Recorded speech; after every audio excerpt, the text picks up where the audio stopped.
We were the only Indian family in a small southern town. We weren't white enough to be white. We weren't black enough to be black.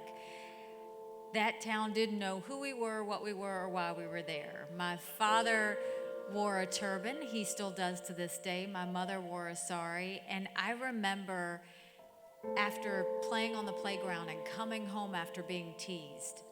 And my mom would always say, your job is not to show them how you're different. Your job is to show them how you're similar. And it's amazing how that playground lesson played out in my life, whether it was in the corporate world or as governor or as ambassador, because whenever you're faced with a challenge, if you first talk about what you have in common or what you agree on, everyone lets their guard down. And then all of a sudden you can tackle the challenge. You can get closer to the solution. Push through the fear. You find out you're so much stronger on the other side. If I wouldn't have pushed through the fear, I wouldn't have run against a 30-year incumbent in a primary.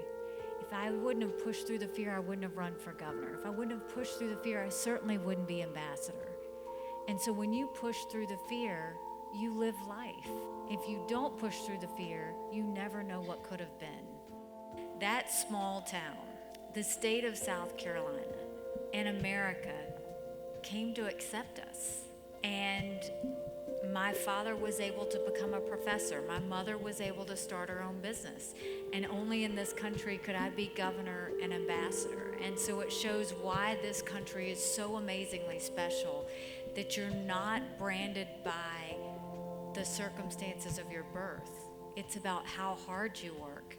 And anyone can be anything in this country. I think the politics in the country is as toxic as I've ever seen it. But what bothers me is now you hear both sides referring to the other side as evil. And I've seen evil. We have our differences. We should debate them. We should be passionate about it. But we need to remember to be grateful. Because on our worst day, we are blessed to live in America.